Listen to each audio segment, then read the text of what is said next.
ونصلي على رسوله الكريم أما بعد فأعوذ بالله من الشيطان الرجيم بسم الله الرحمن الرحیم وأنذر عشیرتک الأقربین، اور آپ خبردار کریں چرائیں اپنے قریبی رشتہ داروں کو۔ انسان کو سب سے زیادہ محبت اپنے قریب ترین رشتوں سے ہوتی ہے۔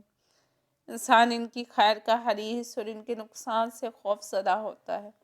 سورہ شعراء میں اللہ تعالیٰ نے نبی کریم صلی اللہ علیہ وآلہ وسلم کو یہی حکم دیا، اور اسی حکم کے بعد آپ صلی اللہ علیہ وآلہ وسلم نے اپنے خاندان والوں کو کوہ صفا پر چڑھ کر آنے والے وقت کی تباہی سے آگاہ کیا، اور ان کو دل کی تڑپ اور تکلیف کے ساتھ سمجھانے کی حتی الامکان کوشش کی کہ دین سے دور لوگوں کے لیے آنے والا وقت بہت دردناک ہوگا۔ آج امت مسلمہ کا ہر فرد اللہ تعالیٰ کا یہی حکم اپنے رشتہ داروں کو پہنچائے، وَأَنذِرْ عَشِيرَتَكَ الْأَقْرَبِينَ، اور حقیقت بھی یہی ہے کہ انسان سب سے زیادہ حساس اپنے پیاروں کے لیے ہی ہوتا ہے۔ وطن سے دور رہنے والے اس بات کو بخوبی سمجھ سکتے ہیں کہ اگر کبھی اپنے وطن، اپنے شہر اور اپنے دیس، خصوصاً اپنے علاقے میں کسی آفت کی اطلاع ملے تو سب سے پہلا خیال اپنے پیاروں کی سلامتی کا ہی آتا ہے۔ کبھی شدید گرمی کی اطلاع ملے تو دل اپنے قریبی لوگوں کے لیے بے قرار ہوتا ہے کہ اللہ تعالیٰ ان کو خصوصاً اپنی امان میں رکھنا۔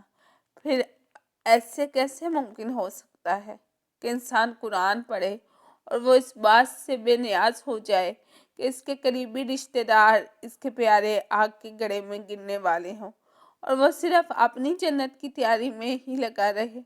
نبی صلی اللہ علیہ وآلہ وسلم کا تو لوگوں کی فکر میں گھل گھل کر یہ حال ہو گیا تھا کہ اللہ تعالیٰ کو سورہ کہف میں آیت نازل کرنا پڑی، فَلَعَلَّكَ بَاخِعٌ نَفْسَكَ عَلَىٰ آثَارِهِمْ إِن لَّمْ يُؤْمِنُوا بِهَٰذَا الْحَدِيثِ أَسَفًا۔ اے پیغمبر صلی اللہ علیہ وآلہ وسلم، اگر اس کلام پر ایمان نہ لائیے تو شاید آپ اس رنج میں اپنی جان ہلاک کر دیں گے۔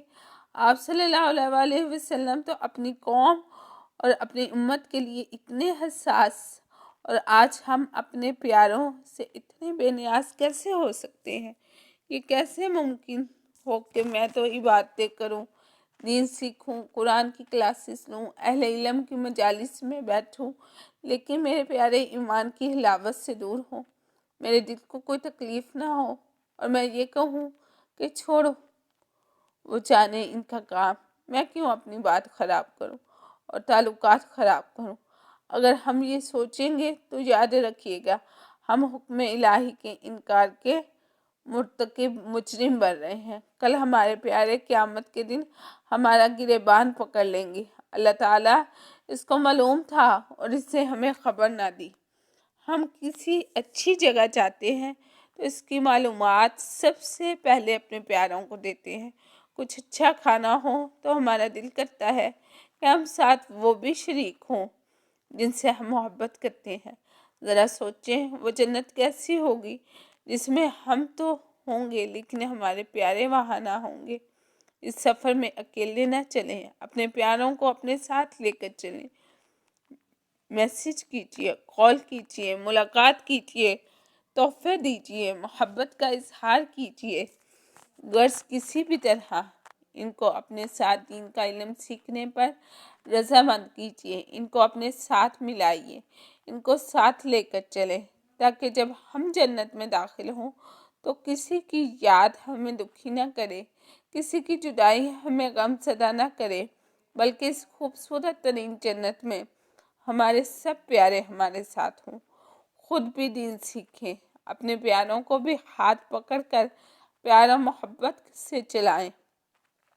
ایسا نہ ہو کہ ہماری لاپرواہی سے ہمارا کوئی پیارا جہنم کے گڑھے میں چلا جائے۔ اس وقت بیٹھیں اور سوچیں کہ ہمارے پیاروں میں کون کون لوگ ہیں جو اس راستے کے مسافر نہیں بن سکے، ان کا ہاتھ تھام لیں۔ یاد رکھیں اکیلے چلنا ہمارے لیے بھی دشوار ہے، جب ہمارے ساتھ ہمارے سب پیارے ہوتے ہیں تو سفر کا مزہ بھی آتا ہے اور سفر آسان بھی ہو جاتا ہے۔ تو ایک دوسرے کو جنت میں لے جانے میں مدد کریں، اس طرح ہم خود بھی اس راستے پر مضبوطی سے جم سکیں گے۔ اللہ تعالیٰ